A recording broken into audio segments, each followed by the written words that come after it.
The 10,051st meeting of the Security Council is called to order. The provisional agenda for this meeting is the situation in the Middle East, including the Palestine question. The agenda is adopted. In accordance with Rule 37 of the Council's Provisional Rules of Procedure, I invite the representative of Israel to participate in this meeting. It is so decided. I propose that the Council invite the permanent observer of the Observer State of Palestine to the United Nations to participate in the meeting in accordance with the Provisional Rules of Procedure and previous practice in this regard. There being no objection, it is so decided.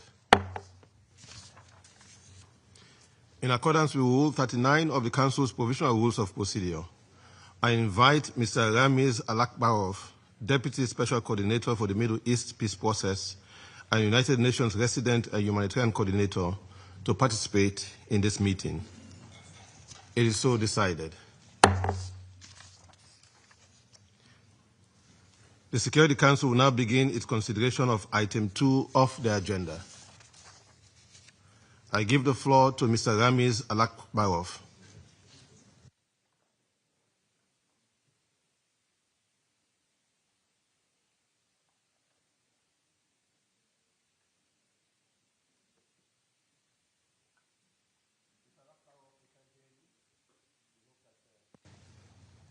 Our technical colleagues will allow the Council to hear you. Can you hear me now, Mr. President? Yes, we do. Please proceed and start again. Thank you. Mr. President, Excellencies, today we meet at the moment of renewed hope, while progress on the ground is fragile and deep uncertainty persists. We must seize the opportunity before us to chart a better future for Palestinians, Israelis, and the wider region. Since coming into effect last month, the ceasefire has largely held in Gaza. However, recent airstrikes by Israel on populated areas have caused numerous casualties and significant destruction. Palestinian militants in Gaza have also continued sporadic attacks on Israeli soldiers, causing fatalities. This violence is jeopardizing the fragile ceasefire, and I urge all parties to exercise restraint and fulfill their commitments under the agreement. I recognize the commitments made thus far by the parties and the exceptional efforts of the mediators, Egypt, Qatar, Turkey, and the United States, in sustaining the deal. The Security Council has also taken an important step in consolidation of the ceasefire with the adoption of the Security Council Resolution 2803. While still facing unbearable living conditions and seemingly insurmountable destruction, the people in Gaza have now experienced at least the first glimmers of respite from the near constant bombardment of the last 2 years. Families in Israel have been reunited with their loved ones who were held hostage by Hamas and other Palestinian armed groups under intolerable conditions in Gaza. Other families have had the remains of their loved ones once returned and began the long process of mourning. But the bodies of 3 hostages have yet to be returned, with families waiting in agony for that day to come. The bodies of the deceased hostages must be returned immediately. Last week, I also met with the families of missing persons from Gaza. With tears in their eyes, they showed me pictures of their loved ones who are presumed to be in detention or still buried under the rubble. All efforts must be made to identify missing Palestinians. These families also deserve closure. Mr. President, with the ceasefire largely holding, the United Nations has redoubled efforts to mobilize and scale up humanitarian assistance, seizing the moment to reach the population where they are. We must not risk a reversal. The coordinated international effort needs to be expanded, both in immediate terms to consolidate the ceasefire and over the longer term to realize a more secure and just future for all. Mr. President, the past weeks offered a measure of relief, and we acknowledge the increased volume of aid delivery into Gaza. And we also must confront the grim reality of the situation on the ground. The 2 years of fighting have left almost 80% of Gaza's 250,000 buildings damaged or destroyed. Over 1.7 million people remain displaced, mainly in overcrowded shelters without adequate access to water, medical care, and food supplies. Last week, I traveled to Gaza, where I met displaced communities and humanitarian personnel working tirelessly on the grounds to deliver assistance. The picture remained bleak. While the availability and price of basic food commodities has improved, key sources of protein such as chicken, meat, and egg remain out of reach for many families. The UN and its partners are still facing challenges in providing shelter materials such as tents and blankets. As we enter the winter months, these delays must be urgently resolved. There is a critical need to transition from emergency humanitarian assistance towards enabling communities to rebuild their lives and restore essential services. Hospitals continue to struggle without electricity and reliable water, severely limiting their ability to care for patients. The water and sanitation situation remains alarming. Sheikh Radwan Pond has effectively become an open sewage tank, requiring immediate attention to prevent a public health catastrophe. Key materials must be permitted to enter immediately to repair vital water and sanitation facilities. The rerouting of humanitarian and commercial movements through the Philadelphia Corridor and Al Rashid Coastal Road has complicated logistics, further delaying the distribution of much needed aid. Despite these hurdles and setbacks, the UN and its partners are working to scale up the response. An immunization campaign to reach 44,000 children has been launched, and hundreds of water wells have reopened. Over 24,000 metric tons of aid had been collected, yet 190,000 metric tons of food, medicine, and shelter are prepositioned in the region awaiting entry. I call on Israel to expand crossing capacity and expedite the clearance of supplies, including UN supplies. The opening of the Jordan corridor and the Rafah crossings are vital to further scale up the response, and the renewal of the NGO registration is essential and remains unresolved. UN is engaged with Civil Military Coordination Center, including its 22 partners, mostly from the member states, to coordinate the delivery of assistance and uphold humanitarian principles. These efforts have yielded benefits for Gaza population, including increased food supply and higher levels of approvals for shelter and non-food items, particularly for government-to-government aid. I also welcome today's news of the restoration of the fiber optic internet service provision in Gaza, a positive result of these efforts. Mr. President, the damage in Gaza, physically, economically, and socially, is catastrophic. We cannot address only immediate physical needs. Psychosocial needs, social cohesion, and justice must be addressed. There must be a restoration of dignity and hope.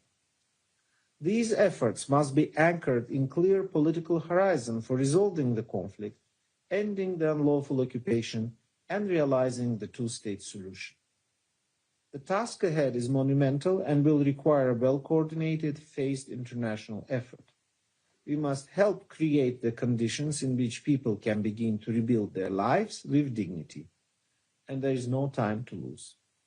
The European Union, United Nations, and World Bank are working to update the Rapid Damage and Needs Assessment, called RDNA, which in March estimated reconstruction's cost at some $53 billion US. UN's immediate early recovery approach in Gaza has been aligned with the Palestinian Authority's recovery and reconstruction planning and can contribute to realizing the objectives set forth in Security Council Resolution 2803. I welcome the European Union's convening of the Palestine Donor Group in Brussels last week. It demonstrated a strong commitment to durable recovery and reconstruction in Gaza, strengthening linkages between the West Bank and Gaza, and to full resumption of the Palestinian Authority responsibilities in Gaza. Preparations are also ongoing for the Cairo Conference for Gaza Reconstructions, which offers a chance to align recovery priority with broader vision for Gaza's reconstruction. I welcome Egypt's continued leadership in this effort. Mr. President, turning now to the occupied West Bank, including East Jerusalem, settlement expansion, the proliferation of outposts, violence, including settler violence, displacement and evictions continue to escalate at an alarming levels. Israeli military operations, particularly the northern West Bank, have resulted in deaths, destruction, and continuous displacement of thousands, particularly from refugee camps. Israeli operations have also continued deep in Area A. Settler violence has reached emergency levels. In October, during the olive harvest season, the UN recorded the highest number of settler attacks on Palestinians since the UN monitoring began, an average of 8 per day. The olive harvest is an economic and cultural lifeline. These attacks have injured farmers, destroyed olive trees, and decimated livelihoods. In many cases, Israeli forces failed to prevent or were complicit in such acts. In other instances, Israeli settlers have violently confronted the Israeli forces. Arson attacks and the desecration of holy places by settlers have further heightened tensions and illustrate the spiraling violence. It must stop. I note the condemnation of these attacks by the government of Israel, and the concrete action is needed now to end the impunity for these crimes. Palestinian communities must be protected. Palestinian attacks, including acts of terror, such as the recent ramming and stabbing attack south of Jerusalem, must also cease and be condemned. All perpetrators of violence must be held accountable. I appeal to political and community leaders to cease the incitement and incendiary language that only fuels further extremism. Mr. President, a robust Palestinian economy and financial sector is a critical enabler for sustainable recovery and reconstruction efforts in Gaza. However, Palestinian Authority and its economy continue to face immense challenges. Unilateral measures that undermine the PA should cease, and efforts to support and strengthen the PA should be intensified, including in implementing its reform agenda. The Palestinian financial sector, while demonstrating remarkable resilience, is under tremendous pressure and must be protected. Immediate measures to allow the repatriation of excess shekels banknotes and renewal of the correspondent banking agreements are urgently required to avoid exacerbating the crisis. Mr. President, turning to developments in Lebanon, I reiterate Secretary General's call for the parties to uphold their obligation to maintain the cessation of hostilities and the full implementation of the Security Council Resolution 1701. I also echoed Secretary General's call for an immediate cessation of all violations of Syria's sovereignty and territorial integrity and respect for the 1974 Disengagement of Forces Agreement. Mr. President, the decisions made now will determine whether the ceasefire endures or unravels. The first phase of the ceasefire must be fully implemented, and I urge the parties to urgently reach an agreement on the modalities to implement the next phases. The challenges remain immense, but the cost of failure is unimaginable. We have the tools to lay the foundations for success, but the work ahead demands an unwavering commitment from everyone. UN resolutions, including Security Council Resolution 2803, and President Trump's 20-point plan provides the pathway forward.